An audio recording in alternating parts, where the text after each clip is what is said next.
it's Rachel from freescrapbookingideasandvideos.com, and I'm just here to let you know I have been doing some baby steps towards December's ezine. It's been crazy around here. I'm sure it has for everybody, but I decided tonight that I would make myself sit down and work on this for 15 minutes, even though it seems like there's way more to do than that. But I'm just going to take my own advice, and more gets done when you just do a little bit at a time.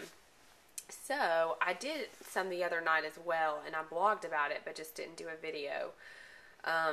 So basically I just kind of started the thinking process about what I wanted to do. So what I've come up with is, what I'm going to try to do is 2 different layouts. One of them is going to be about, I always see these fun layouts with just sort of random photos from a month or from a week, sort of like a week in review. So I think I'm going to do a month in review. So I went back and looked at my pictures for the last year, and I think I'm going to do May of this year.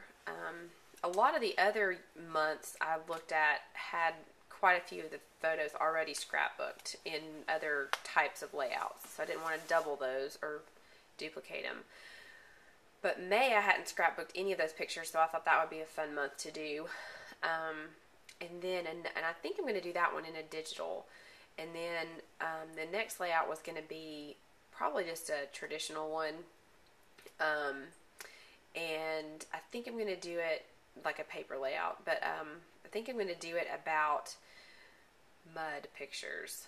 My kids love to play in the mud. And after we studied volcanoes and watched a video about that, they went outside and dug in the garden and made what they call I guess a lava city. So I'll probably call it Lava City, the layout, and I have some ideas for what to do on that one. But I think I'm going to do that one as a paper layout. But I started tonight thinking about what I was going to do for the digital layout for the month in review concept, and I decided, or I went to 2peasinabucket.com looking for a free digital kit, and I ended up back over at computerscrapbook.com. They also have some really great free digital kits, and I think I'm going to use this one called Spring Rain. It's got the blues and the browns, which are both in the pictures from that month that I'm going to take the pictures from. So that was sort of my next baby step. I think I've got the kit picked out, and then I can start working on the layout. And then after that I can work on the traditional layout. I probably should go ahead and start thinking about that one as well, so I can order the pictures, because that's one of the fun things about paper scrapbooking is there's a little more planning involved. I have to think ahead and order the pictures and go pick them up, as opposed to the digital layouts are so convenient. Although, like I said, there's pros and cons to both. I love digital for the convenience, but I love the paper just for the experience of actually, you know, holding it and touching it and cutting it and everything. So I'm going to do one of each. So just letting you know, just encouraging you, if you are putting off doing scrapbooking because you think it's going to take too long, just do 15 minutes here and there, and then you'll eventually get a project done that way, instead of thinking you have to carve out a huge chunk of time.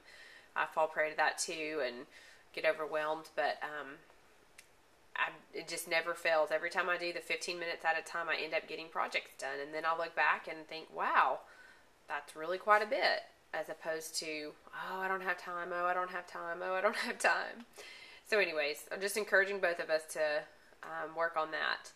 So if you are interested in seeing how these layouts turn out, you can subscribe to my ezine over at freescrapbookingideasandvideos.com, and just click on the free ezine tab. And I'll also put a link in the description box for this video, and you can find out what these turn out like. And then you can also just subscribe to my channel and see the process as I go along. I usually update the channel with different videos based on how it's going, so you can sort of see the process. That's always fun. Alright, thanks a lot.